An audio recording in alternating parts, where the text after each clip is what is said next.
Hi, everyone. I'm Gary Brode from Deep Knowledge Investing. We work with hedge funds, family offices, registered investment advisors, and individuals like you to help you get better returns in the stock market. I'm here with the management team of AuthID, ticker AUID, one of the best companies in the biometric security space. Starting us off is CEO Rhon Daguro. Rhon, how are you today? I'm doing great. Thank you for Good. having us. Thanks for doing this with us. So, just take a minute or so and walk people through your background. I'd love for them to hear about some of the things you've done in the cybersecurity and biometric security space before. So my background is deeply rooted in engineering and technology. So actually for the last 25 years, I've been in the identity space, going back to the very first companies who did single sign-on and actually coding identity directories with LDAP. So that's kind of dating myself, but maybe that's to my advantage here in that regard. But so ever since then, we've been building identity management practices, services, professional services, software, technology, and actually over the years, some of the professional services firms that I've worked with, we've actually built the core identity technology for startups, as well as big companies like Microsoft and Oracle. We've gone so far to even take some of the innovations that USAA had created in the past around identity and introduce the very first orchestration of strong authentication, multi-factor authentication, and then introducing biometrics again through the USAA patent. So that is a very long history in identity that I've had in the past. And what's kind of really exciting about AuthID is it's coming full circle now, where all those things that we've been doing over the last 25 years have been created to try to address all the identity problems. And AuthID finally has all those things that I've been wishing for over the last 20 years. So that's a little bit of my background. All right, terrific. So, Ron, I've described AuthID as a public venture capital company, which I think is pretty accurate. So let me ask you the most basic venture capital question of all time. What's the total addressable market here? And how does AuthID fit into the verification landscape? Also, Kunal, if you want to activate your video, yeah, great. We'd love to have you on. We'll let you introduce yourself in a minute. But Ron, you want to take a first crack at that? Well, kind of in more basic terms, any technology, application, any software, any hardware device you ever can think of has some sort of security and has some sort of identity. So just in that microcosm, that is every single thing on the planet that has technology or software in it can use AuthID or should be using AuthID. Then you kind of up level that to every single company, regardless of healthcare, financial services, travel, entertainment, any businesses that are using software or technology is also part of our marketplace. And then you think about the global aspect of it, the United States, North America, South America, Europe, Asia, all these businesses that operate around the globe, again, all part of that total addressable market. So what you're seeing or what you're going to be seeing if you actually did the statistical lookup, you'll actually see that the market for security and cybersecurity and identity is growing. It's growing at a rapid pace. I think from a number perspective, it's targeted to hit 100 billion here in 2027, and it was just 48 billion in 2023. So it's growing rather large. You know, the one thing I'd add to that is I know AuthID is in many cases very focused on internal security, ensuring that the employees who have access to the back end of a company, access to the data, are the people who are authenticated to access it. But I think there's also a consumer side of it. Somebody once asked me what the market was, and I said, look at your cell phone and count up every app you'd pay $1 a year to secure.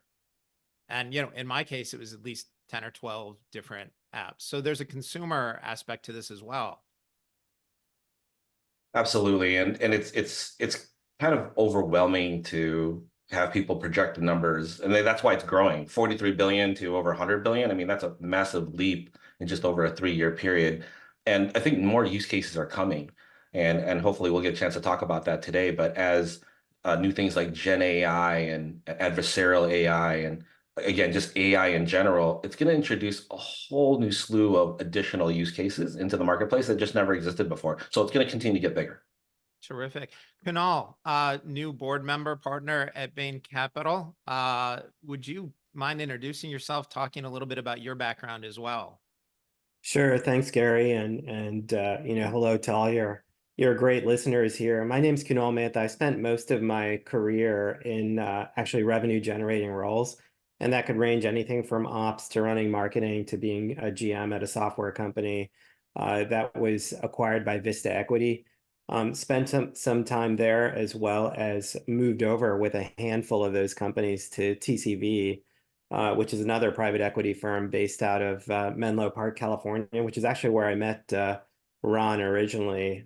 Was a client of Bain at the time, ended up joining them as well, and was really happy to see Rhon elevate into this role at AuthID.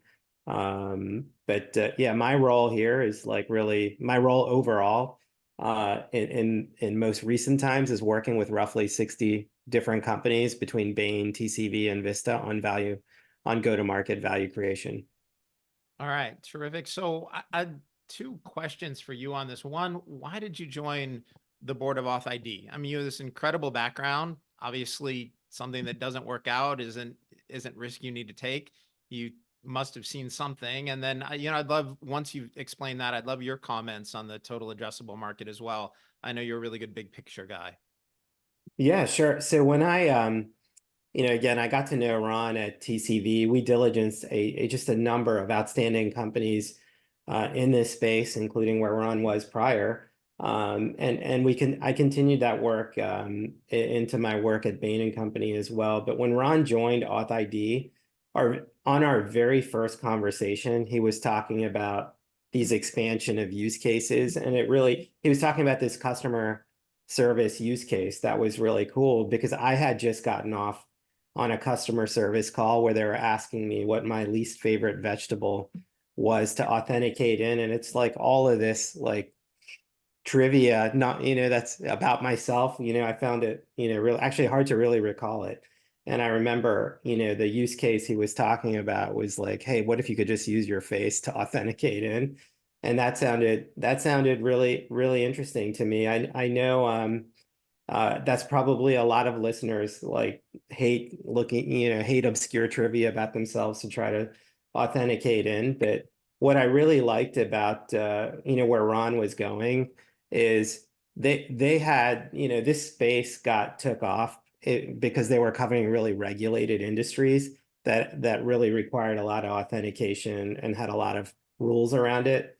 But as you talk to Rhon and others, and even the Bain work will show, there's ROI use cases like the one Rhon talked about with customer service, and then there's even just how do you elevate the whole experience overall. But I joined AuthID really for 3 reasons. AuthID is fast. I mean, in 1 second, I can authenticate from my phone. They built all the infrastructure. It's like incredibly accurate. If you smoke test it against the others, it was the most accurate, versus getting a lot of false positives. So that was one. I think, when I think about just the team overall, they think way bigger. We're in a digital economy.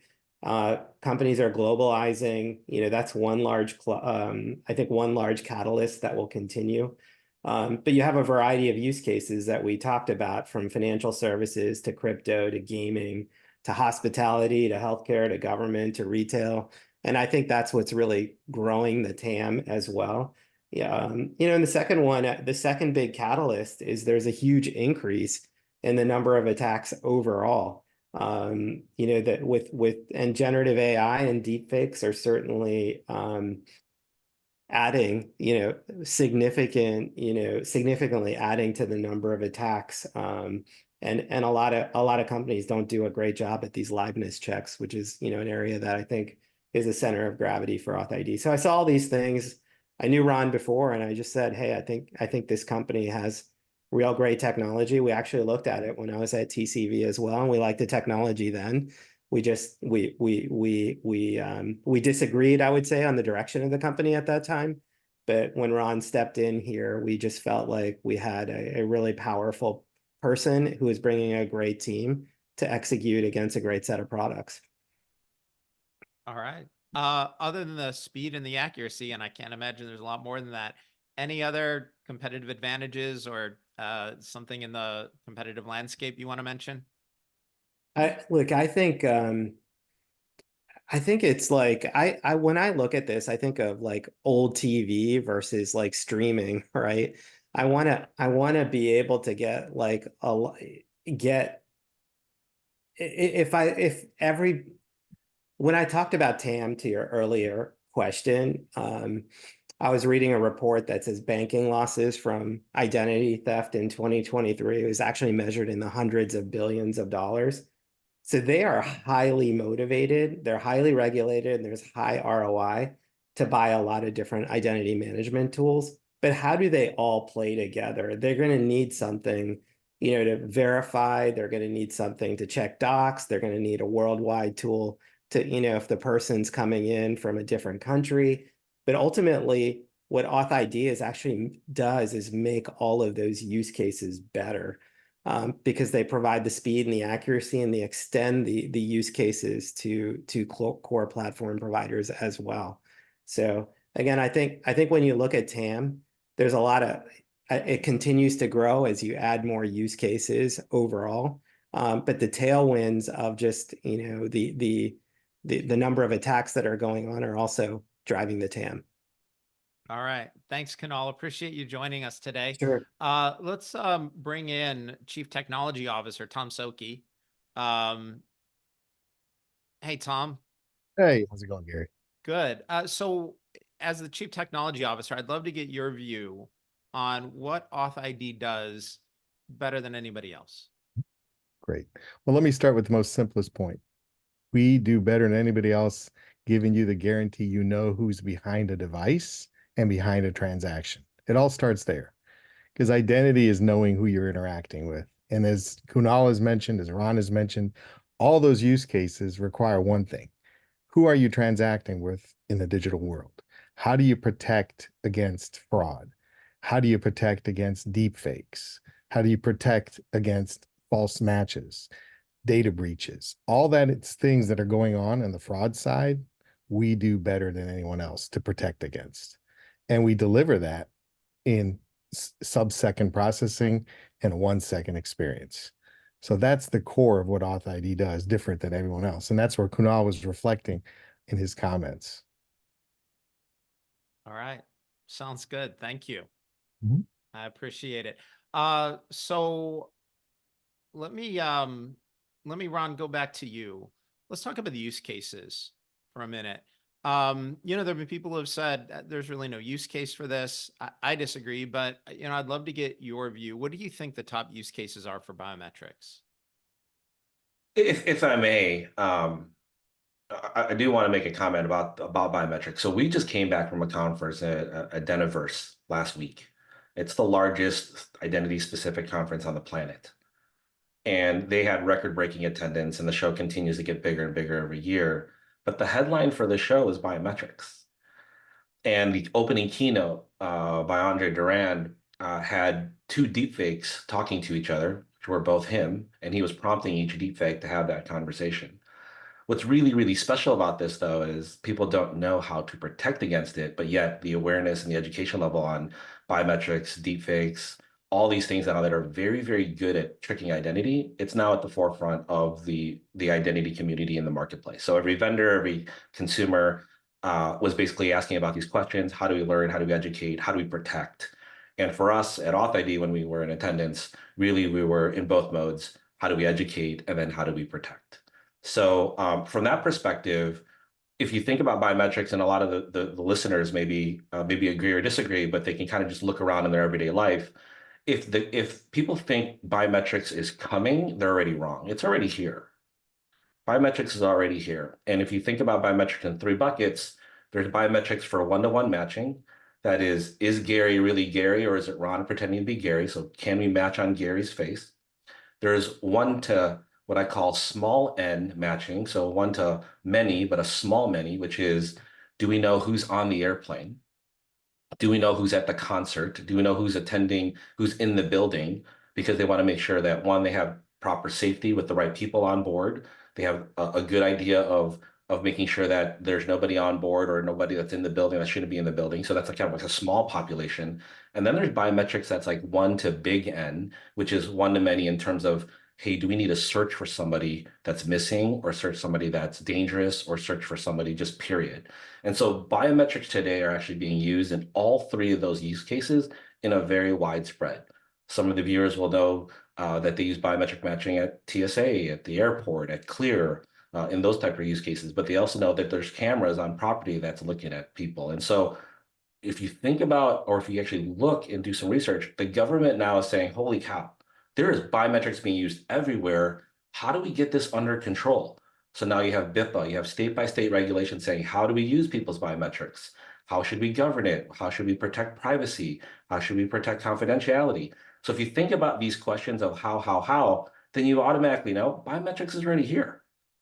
And the whole entire world is using it. Some are using it for good, some are using it for evil, some are using adversarial AI and Gen AI to cause more fraud. But I just want everybody to know it's already here. There's no question that there's a use case for it. It's already here and it's being used in that regard. So and from a business perspective, now I'm going to go back to your original question. From a business perspective on the use case side, there's three key areas that we help businesses try to answer these particular questions in terms of how do they know who they're speaking to, or like Tom said, who's behind the device.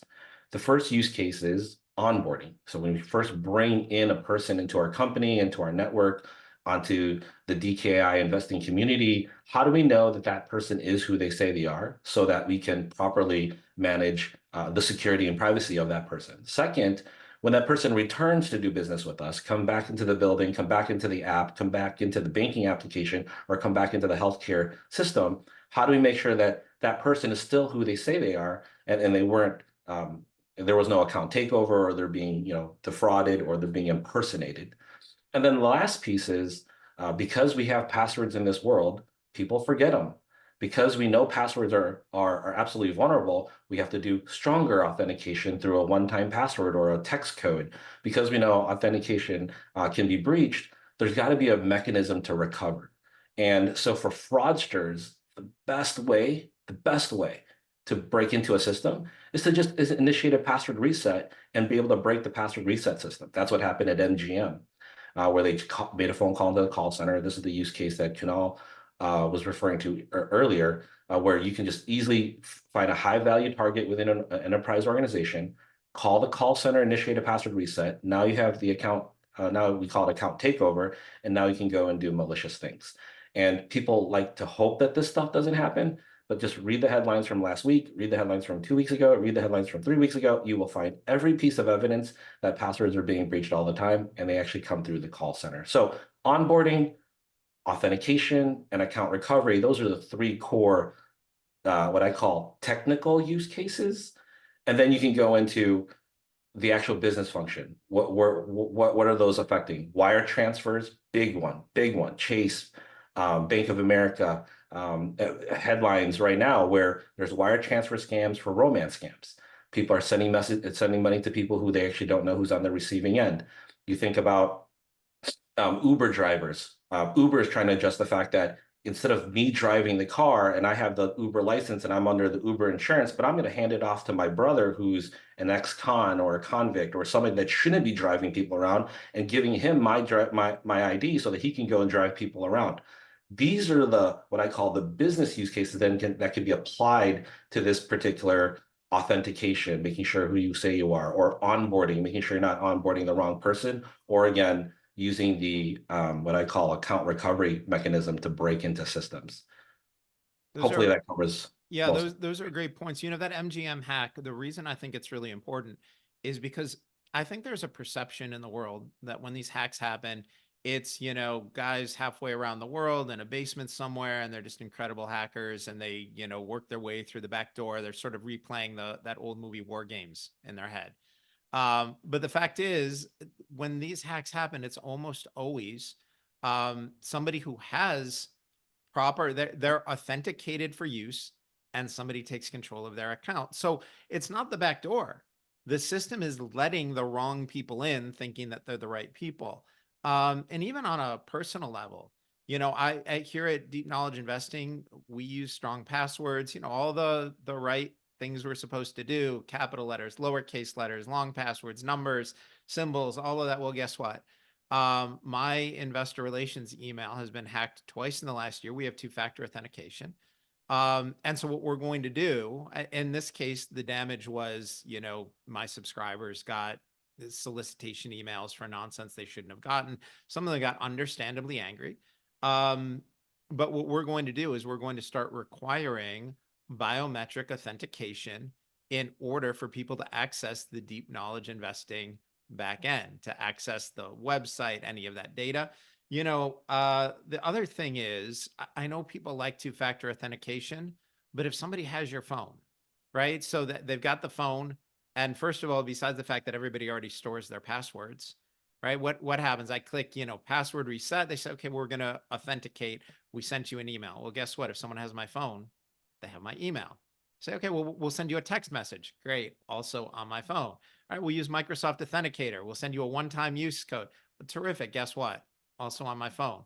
So I think this two-factor authentication is better than nothing, but it's not as effective as, a 0.7 second biometric check where you can confirm, is this the person who should have access or not? I think that's the real innovation that has happened over the last, let's say, 5 years. I mean, AuthID has been kind of under the wraps because they just really been focusing on building the technology. Back in the day, if you did a biometric authentication, it would take 5 seconds, 9 seconds. It would take a good amount of time, and that's why you can't use it in payments. That's why MasterCard, Visa won't do anything in payments, because you got to be sub-second, and to be more specific, you got to be under 200 milliseconds. So, because that's how fast those transactions are. So now we've reached to the point where AuthID is really perfected, or even dramatically did a leapfrog in terms of performance. Under 700 milliseconds is market-shattering, groundbreaking, however you want to call it, but nobody can touch it. And Tom and their team said, if we had just a little bit more investment, we can even go faster to get into that 200 to 400 millisecond sub-range to get to the transaction level. We're not there yet, but that is absolutely promising in the sense that we can still go faster. We still have a lot to do, but the fact that we can bring biometrics to operate as fast as a passive fraud check is actually game-changing for us and for the marketplace. All right, terrific, Rhon. So I want to get to what for me is a really important question, because when I was doing research on AuthID, on the biometric space, this question it kept coming up, and it was really important to me. It took me a long time to understand it. And then, in the deep knowledge investing community, one of our smartest investors, a guy named David, who's on here, has asked a lot of questions on this topic. And I think they're really smart questions. And I think this is a place where we want to get some really clear answers. So people are already used to using their Face ID to unlock their phones, whether it's Apple Face ID or, Google's on board.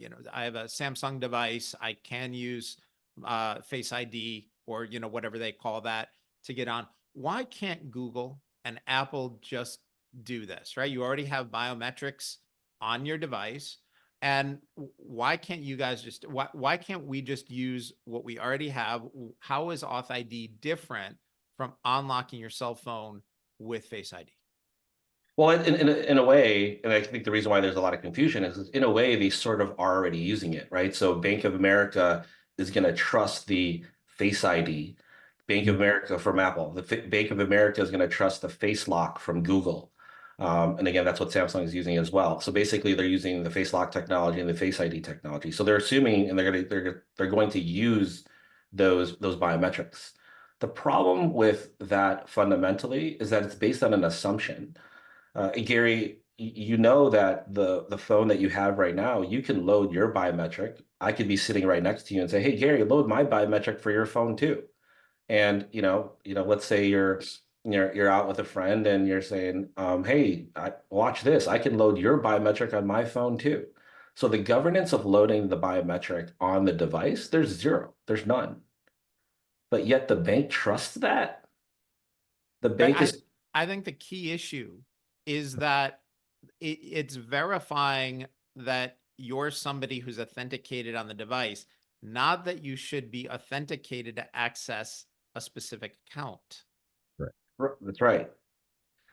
And Tom, if you want to go ahead and expand on this, because I know this is. I was just going to add to that. Yeah, exactly, Gary. As you mentioned, I mean, the key to what the difference is Those biometric technologies offered by Google and Apple protect the device and allow the owner of the device to self-enroll. So the trust is between you and your device, and that is left at that level. What AuthID does, it uses trusted enrollment to bind you to a government-issued credential to know who you are, and then establish you as a gatekeeper to ensure that you're the only one accessing the accounts that you belong to or you own. That's the difference. We protect the account. Those technologies protect the device. There's no assumption because there the connection is, the assumption is the device owner is the same person as the account owner. As Rhon just mentioned, that's not necessarily the case. And that assumption can be used for obviously financial losses and fraud. So that's the key. We protect the account and not the device. Got it. Makes a lot of sense.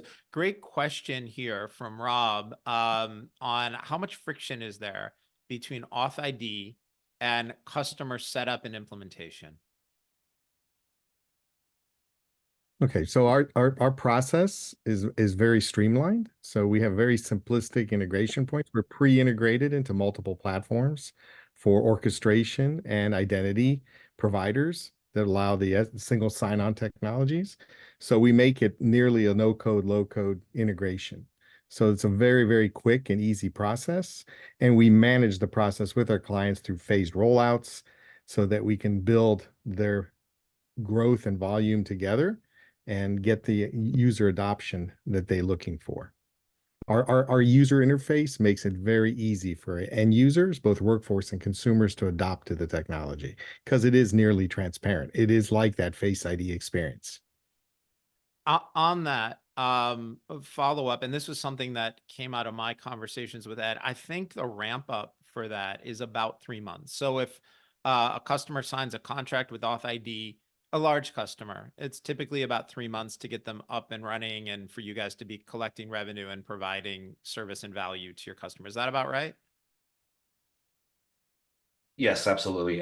The process that we have is actually kind of threefold. Maybe that falls into 3 months. But basically, the first thing that we do with our customer and clients is we help them implement with best practices. 2, then we certify their environment or certify their integration, just like what Tom was talking about, so that when they actually do go live, they can go live at full volume. And then it's kind of like the third phase is typical customers will do like a rollout of a subset of the population. So they'll do maybe 1/3 of the population within the first 2 weeks, then they'll do another 2 within the next 2 weeks after that, and then the final full volume would happen in the 2 weeks after that. So that duration is typically in 3 months. Got it. Okay. We've had customers that have gone live in a month though, because they are seeing problems and they are getting breached and they need to put a stop to it right now. So technically, from a technical perspective, it can be implemented in an afternoon, but usually you have to follow some governance and process to do that. Makes sense. Okay. Let's bring in CFO Ed Sellitto, because I want to talk about how you guys track sales bookings. Hey, Ed, how are you? Hey, Gary. All right. All right. So everyone, this is Ed Sellitto, the CFO of AuthID. Ed, one of the things you and I have talked about a lot are sales bookings and the metric that you've used in the past called BAR, booked annual recurring revenue, which it now is being broken out into its component parts. I think that's much better, much more clear disclosure for your investors, but would love to have you walk people through tying through the old presentation of BAR to the new presentation showing how you're giving better, more clear disclosure and arriving at the same numbers, that you haven't changed the estimates in any way. You're just providing more detail. Yeah, absolutely. Would love to share that. I think I actually did provide a slide in case we were to discuss this that came from our earnings call. Yep. If we could flip that up, that I think would help folks follow along to the explanation. But so as you get that up, as you said, Gary, we we have used booked annual recurring revenue as our booking metric for sales. We did recognize that does include a combination of both committed and estimated elements when we define how we define BAR. And so we wanted to do is break that out into its two main components so that folks could understand not only what's committed and what do we think is going to be additional usage, but also let's explain how that rolls out over a 3-year period into converting into revenue. So if we look at the slide here, we've broken out BAR into these two main components, one of which is called committed annual recurring revenue, or CAR, and the other is usage above commitment, or UAC. So on the left side, so the CAR is shown in the dark purple, and that represents the total annual customer contractual commitment through terms like fixed license fees and minimum usage commitments. And these commitments are recognized directly as revenue in each contract year after the customer goes live with the service. So in this case, you can see that's consistent, 1.4 million out of the 3 million. It also represents about half of our BAR. It comes from the CAR component. And then the usage above commitment is shown in light blue on the right-hand side of the chart. And so that's an estimate of annual customer usage that'll exceed the commitment. So a customer says, I'm going to, I think I'm going to do, $500,000 in volume every year, but I'm not going to commit to that, right? I'd be more comfortable committing to, say, 250,000. And then, I'd like the balance of that to be, I believe we have the usage to get there. And so we'll see that when it comes. And that's where the UAC comes in. So on the right side of the chart, we estimate that a customer by month 18 of its contract, the CAR would be about half of our revenue, and the other half would be usage above the commitment, the UAC. So you could see that getting to in the second year, we start to see the usage above the commitment. So and then by the third year, we'll have a full year of usage above commitment. And now this $3 million of BAR is fully realized with $1.4 million in committed annual recurring revenue and another $1.6 million in that estimated usage above the commitment. And we believe that we could even exceed that, and there's upside to that over time as customers add more use cases or the customer grows their own business. Right. So for the people seeing this for the first time, just to recap what Ed's saying, these numbers here on the left, the dark purple ones, this 1.4 million for each of 3 years, that is what the customer has committed to spending. That's their contractual obligation. And then AuthID is assuming that 18 months in, that customer starts to ramp up usage and start to use the product more above what they've committed to. And by the time they're in year 3, roughly half of the revenue is coming from the commitment and half of the revenue is coming from additional payments.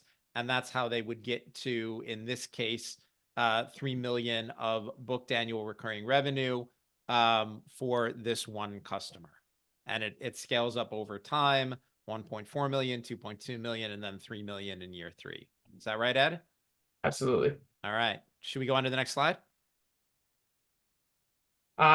We can. The next slide talks about our targets and guidance, of which BAR is one of them. So I'm happy to walk through this as well. Is another slide, by the way, that we shared in our Q1 2024 earnings call. So there are this just talks about our targets for the year. There's 3 primary metrics that we've set targets on for 2024. The first is our bookings growth, our BAR number. And we've stated previously, and we've reiterated in Q1 that we're targeting $9 million in BAR for the year in bookings, which would represent a 3x growth year over year. And if we were to achieve that $9 million, depending on the level of our customer commitments, the length of terms of the contracts, we also expect to grow our remaining performance obligation, which is the measure of the minimum revenue expected to be recognized from our signed contracts as committed by customers.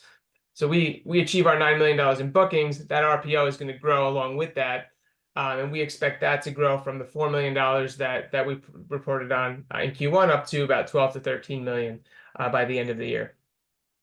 And that would be recognized over approximately a 3-year period, which is how our contracts are typically structured. And then lastly, the GAAP revenue that we report in our financials. Our Q1 revenue was approximately $160,000, which started to approach what we achieved in all of 2023. We look to continue to build on that for the rest of the year. By the end of 2024, we expect revenue in the range of $1.4 million to $1.6 million as our go lives for our existing signed contracts continue to go live, start to recognize revenue, and accumulate that revenue over the balance of the year. Also worth pointing out, first quarter revenue was almost equivalent to the revenue for all of 2023. And if you take the midpoint of your 1.4 to 1.6 million, that assumes that your average revenue for the rest of the year will be more than double the first quarter number for each quarter, right? That's correct. So first quarter was roughly equal to all of 2023, and these projections at the midpoint assume that the quarterly revenue run rate more than doubles from here.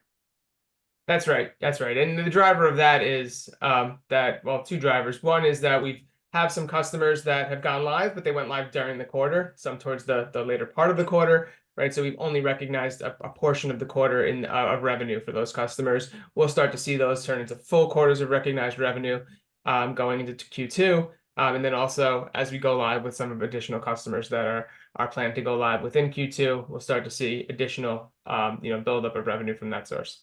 All right. Terrific, Ed. Thank you so much. I'm going to stop screen sharing and bring back everybody here. Terrific. Ed, thank you. Much appreciated. So Rhon, Ed was just talking about the projections. Let's talk a little bit about expectations for signing new customers this year, because the truth is, look, we all know you're a smart technology guy, but you were brought in more than anything because of your expertise as a sales guy, as somebody who trains and develops a systematic sales team. So what do you need to do to sign new customers for the rest of this year to make Ed's numbers, his projections, correct? Well, fundamentally, the source of everything starts with building our qualified pipeline. And so even in 2023, when I first joined, the number one criteria for us to even hit numbers over a 12-month period was to make sure we filled the pipeline. Luckily, we filled the pipeline and we closed the opportunities, and actually we did it in 6 months as opposed to 12. So looking to where we are right now, we're sitting at roughly around 22 million in pipeline in our sales pipeline today. So we're at the half point of the year, basically 21 million. That means in order for us to do 9 million or roughly 9 million, we have to be at a close rate of close to 50%, let's just say. And in 2023, our close ratio over that 6-month period was 90%. We started the year off as probably roughly 20-ish%. And so we have to be able to hit 50% close ratio. And right now I feel pretty darn good that we'll hit 50% on that pipeline. So that's existing pipeline today, not new pipeline that will generate again by the end of this quarter, next quarter, and then Q4, and then closing those opportunities. So we have plenty of pipeline to close for the end of the year. And again, our close ratio needs to be around 50%, which historically for us as a sales organization, we've been able to do that. So that's one, is to make sure we even have enough pipeline to do it. Second piece then is the execution. Can the team actually go and execute and do those to close those opportunities? And then the way we look at the opportunities is kind of like 3 categories. One is what we call the fast 100, the deal that we just have to, we're able to close, we meet the use cases, and really it's just making sure we have a fit. The second category is what we call the FAT 100, which are the bigger strategic accounts, ones that are larger enterprise value, larger amounts of employees, larger amounts of consumers. And then the third category of the faster 100, which is basically our channel, our channel deals, where we're working with partners, our OEM partners and our reseller partners, to be able to make our technology available to their existing customer base. We just spent all of 23 on the Fast 100. We started building the Fat 100 opportunities toward the end of 23 and now, and then we just started building the channel opportunities end of 23 and now. And so those are the particular accounts that are filling up our pipeline today. And that's how we've been focusing on building the business. There's again, we were at Identiverse last week, and the names that we were speaking to at that conference were very large household names. So we're very excited to continue to open those opportunities to fulfill our FAT 100 strategy. Got it. And for these FAT 100 customers, for a median FAT 100 customer, how much revenue are you looking at? FAT 100 will fall anywhere between 1 to 3 million. Got it. And so, but by the time you're, it's going to be more than that. That's 1 to 3 million a year, right? Yes, correct. Okay. So basically to make these kinds of projections, you're really looking at this year, trying to sign one big customer a quarter, and then next year, you know, a big customer every month or two. Correct. Combination of small and big, but yes, the anchor would be one big customer quarter. Got it. Okay. And do you guys want to talk about, Ed was just talking about 2024 growth targets. Do you want to talk about 2025 growth targets? Happy to bring Ed back if he wants to, or if you want to field the question, good either way. Well, we don't have any guidance around 2025. The only thing that we can share is that obviously we've been on a triple, double, double growth pattern. So that's the typical, kind of going back to what you originally said, that's a typical VC-backed unicorn path. Is the triple. So the first 3 years of tripling and the next 2 years doubling to get to yourself to $1 billion valuation. So we're certainly on that pursuit, and we've done the first triple. We're doing the second triple, and so the intention here would try to do another triple and then get back onto that path. Again, we're very, very excited about what's going to happen into the marketplace in terms of the TAM, because it is exploding in a particular use case that we're very good at, which is the deep fakes and the adversarial AI. But that's as much as I can comment on 2025. Okay, makes sense. Let's talk about a typical customer interaction where I know there's one great example you've talked about with me where you started with a very small number of authentications, built trust, executed, did better, and kept growing with them. Do you want to talk about that, or should we have Tom back to discuss it? How do you want to talk about that? Hey, Tom, why don't you start and I'll add to it. Perfect. Yes. So yeah, Gary. So the model we did with a customer is really how do you go live on time or a bit early? How do you ensure that the services they are requiring meet the expectations of themselves, the business, as well as their consumers or workforce? So in the case we looked at, we rolled out in a controlled environment a set of users so that they could adopt to the technology, get familiarized with its use. The customer becomes more familiar, the end users become more familiar, and then they start growing within that capacity. So they start scaling up. So it's building that trust that the first set is successful, and we had stellar results. So they were extremely pleased throughout the growth of this, and it was a very good process for them, because they're adopting biometrics, right? And they're getting it into the mainstream processing of their business. And then what they're looking at, obviously, is once they're comfortable within that use case, they start looking at horizontally expanding into other use cases. So that's how this all grows, built on that trust. I don't know, Rhon, if you want to add any more to that. Well, I like specifics. So obviously when we're going live and we're rolling out to a smaller set of population as we grow bigger and bigger, they want to see AuthID perform. Again, think about this. We're replacing an incumbent or replacing a legacy technology with pretty much biometrics. And like everybody says, is as much as it's still a new technology where maybe people are familiar with it, the operational version of rolling that out, making sure that they can handle customer calls or training within the organization, those things start to be exposed and they have to be addressed. So as they're operationalizing it as well, we're helping that organization do that. But what's really exciting then is they get to see AuthID's performance in that subset. So the first 1,000 that was rolled out to, they were like, holy smokes, this thing is performing. Then they roll it out to the next 2,000 or next 3,000. And then all of a sudden, the people that were in place are saying, wait a minute, I think we're blocking too many people. And the traditional fraud analyst or fraud, titled person in the company would say, hey, I think I'm blocking too many people. Then they dig deep and look into the technology and look into the data and say, no, AuthID is now catching people that we would have typically let through in a typical fraud stack. Holy smokes, AuthID is even performing even better. And so as we continue to uncover these things with our customers and clients, they're coming back with performance numbers. And so, I mean, Tom, I don't know if you want to share it. And as long as we're not sharing the customer name, you can share some of the performance. But our performance in some of these results are just bigger than what we've been advertising to the public market. Yeah. So yeah, I mean, the results Ron's referring to, I mean, we're getting completion rates of over 99%, where they were concerned that, you know, we're moving away from device authentication to a cloud-based solution. They were hoping to achieve 95. We nearly reached 100. It was like 99.6.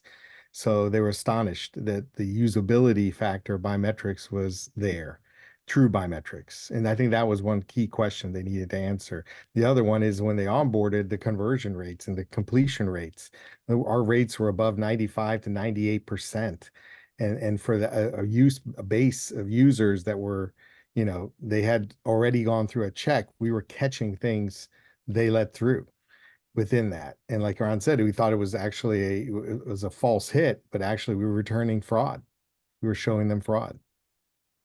Yeah, and I think one of the key things that came up in the research that I did is the buyers of services like yours, the thing they care about more than anything else is a good user interface and very, very little friction. That essentially nobody likes fraud, but they'd rather take a small amount of fraud than start to have customers or vendors or business partners walk away because they find the user interface to be slow, frustrating, won't authenticate them.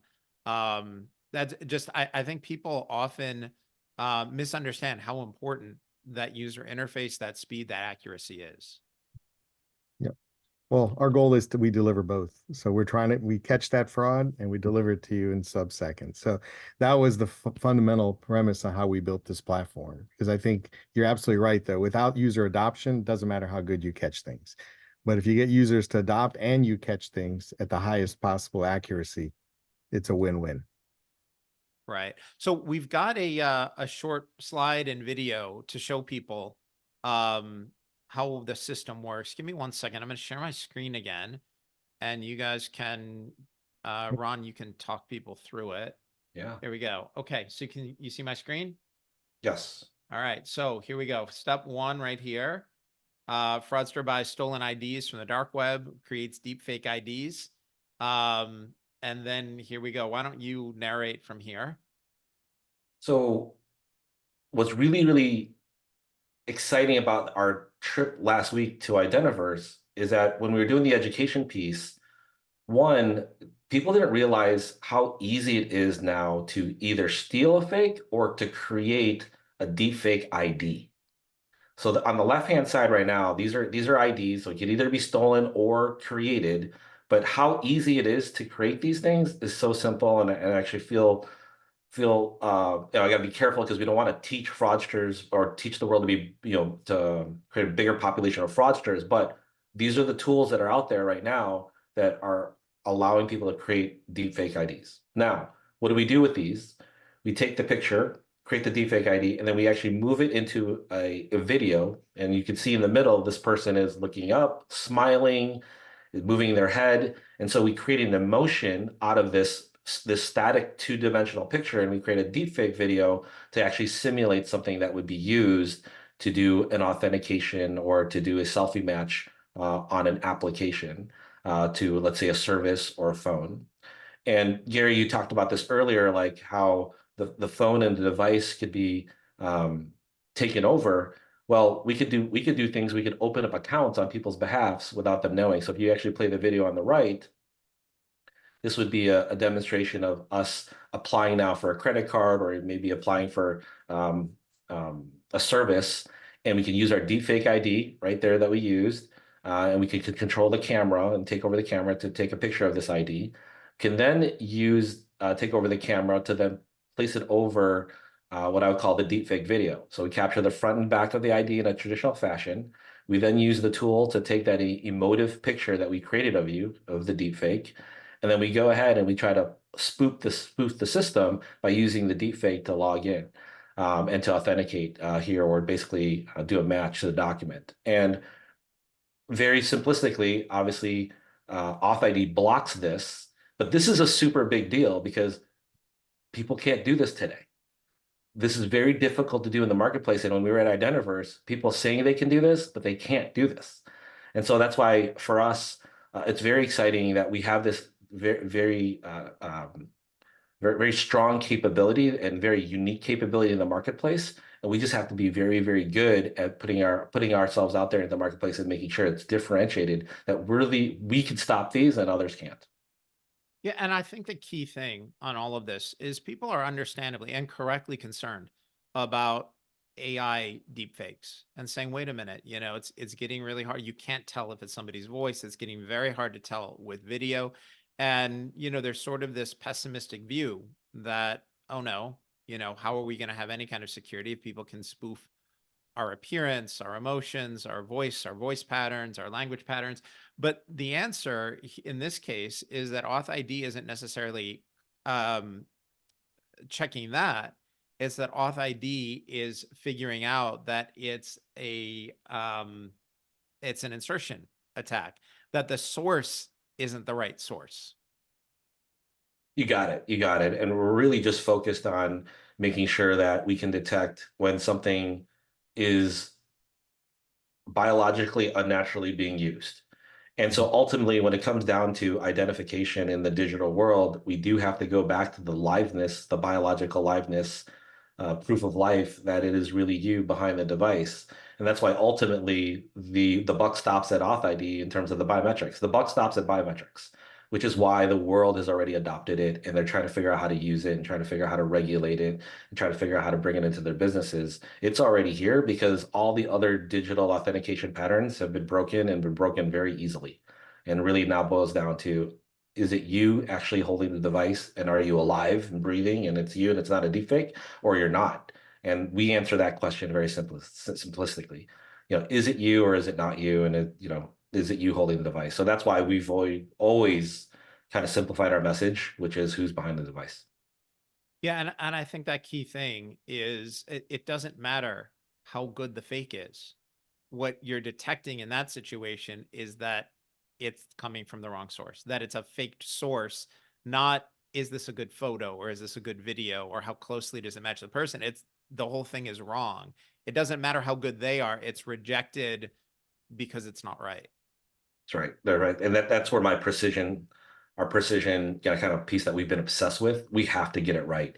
I mean, if you think about the places that could get it wrong, if the government gets it wrong, you know, then they're denying a mother with kids that they can't feed their, you know, they can't feed their children with aid. Like, nobody wants to get it wrong. And so we have to be absolutely precise in this fashion, and we're obsessed with it. So I think that's where, you know, AuthID matters to the world, is because we're just making sure that you are who you say you are, and then, like you said, we're delivering it with such a great user experience that you don't even know it's there.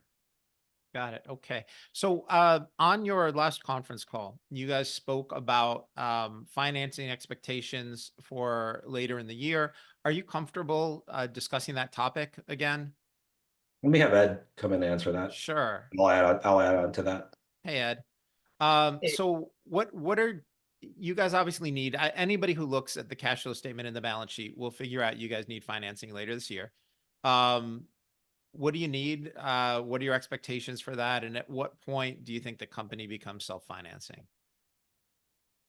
Yeah, so what I could say, you know, as you mentioned, our balance sheet was pretty strong in Q1. We had over 7 million in cash, but given our current expense run rate, we do fully expect we'll need to raise money sometime this year. We're confident in, you know, as we've been continually stating, confident in our business model, our ability to hit our targets. We also have strong relationships with fundraising resources to raise that money. While nothing's set in stone right now, based on conversations we've had, we are highly confident that we'll be able to raise the funds we need to onboard, you know, the large customers that we're in discussions with now, as Rhon alluded to. So you know, nothing's set in stone to speak to specifics about that, but we do have a lot of confidence based on you know, what I described. Got it. Okay. In terms of becoming self-financing as well, you know, right now we're really hyper focused on building our sustainable revenue generating profitable business. As we achieve our targets along that path, we will get more insight into additional milestones, including the timing in which we become self-funding. Got it. All right. Thanks, Ed. Yeah. Let's sort of look to the future for a little bit. What do you guys think the future direction of biometrics as an industry is? Because right now it's just starting to be used. Where does this business end up in a couple of years? Well, the opportunity that we're excited about is because it's already here and because they're trying to figure out how to do regulation. So one of the biggest regulation and governance and how to just get this thing under control. And there's going to be a big market around just the governance of biometrics that has not been created today. And they're starting to think about that, and they're trying to think about how to put that in place. And AuthID's already thought about that, and we've been building technologies and building the right things to address stuff like this. For example, like I said, one state already has these regulations and rules around how you store biometrics. All the other states are thinking about this. Companies are thinking about this. Hey, how do we store biometrics without getting out of compliance? There's regulation coming down, or laws going to be written around compliance and storage of biometrics. And what if we were able to deliver the precision of biometrics, deliver the user experience of biometrics, but we don't actually store the biometrics to eliminate that complete concern? And so in an industry where biometrics is now being introduced en masse, the future of it will now become, more widespread, more governance, more controls. And AuthID has already been on the forefront of thinking about those solutions, and you'll start to see some announcements coming out soon where we're addressing the ability to do such things. That's a great question. Where are the images stored? The authentication, the key stuff. Where is that stored if you have a customer? Absolutely. So when we take the biometric initially on onboarding, we encrypt that biometric into a template so that it can't be used in any other fashion. And then that encrypted template is then stored on a public cloud so that you can authenticate on any device, any computer, regardless if it's yours or not, any account, and be able to recover and do those things by matching to the biometric template in the public cloud. Got it. Okay. Gary, I was just going to add one point to what Rhon said on the regulated use cases. So LexisNexis has something called the True Cost of Fraud study. It roughly says 2,000 financial services firms they're attacked monthly, right? And over 40% of those attacks are successful. I think a shocking kind of takeaway is that for every dollar of fraud, there's $4 that the bank has to spend in addition to that because of investigation, legal, recovery expenses, infrastructure. I think there's a lot of motivation for these regulated companies to make investments. And if you look at this study, the laggard banks are or I should say the leading technology banks experience 90% less fraud than the laggards, but there's a lot of laggards out there. So I think on the regulated side, there's just a lot of energy to get the fraud under control. And then on the high ROI use cases and the experience use cases, those are more emerging, but I think they will continue to proliferate. Got it. And you had comments, Kunal, and you've been helping me with this, but you had some insight on the investments that are happening in the biometric space. Yeah, I mean, overall, if we look at the last 5 years, and roughly $10 billion has been invested by private capital into 7 areas. One is verification, which is basically who is this? And I think the interesting takeaway, and this is more from the Bain research, is the average buyer has at least 2 solutions in place to optimize risk and create some level of redundancy. And that's there's more, usually it's more than that. But it's, the other area is credentials, which might also be called KYC or KYB checks. The other area is risk. Should I even engage with this person at all? Authentication, which we've talked a lot about here. Is this the same person? Is it a deep fake? Authorizations, probably the 5th area. Fraud management's the 6th. And then I think the area that's also really interesting is you got to harmonize and orchestrate across a huge infrastructure of technology investments. And you know, I think there's no reason why AuthID can't be integrated into that orchestration software as well. But 7 big areas, I would say, have taken in roughly 10 billion in investment over the last 5 years. Got it. And Kunal, for the Fat 100 customers, how much revenue is one of them worth? I know you've done a lot of work on the big market questions. Yeah, so this is a really interesting question. There's probably like 100 big companies in the world that could spend in excess of $20 million on these things because they have, I mean, think about Airbnb as an example, right? How many verification tools do they have to have in place? They got to check the doc if you're in the US to, you know, as you make a reservation. Yeah, if you're international, they got to do an API check, you know, so that means someone has to have relationships with, you know, every country in the world. Then when the person shows up, are they who they are?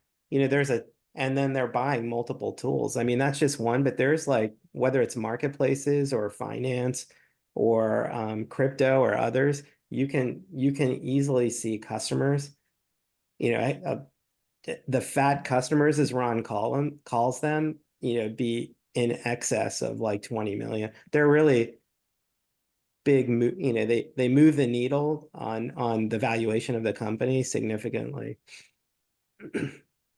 Got it. Okay. What about for innovations? What's the next thing in your product roadmap? What should we look forward to from AuthID in the next year or two?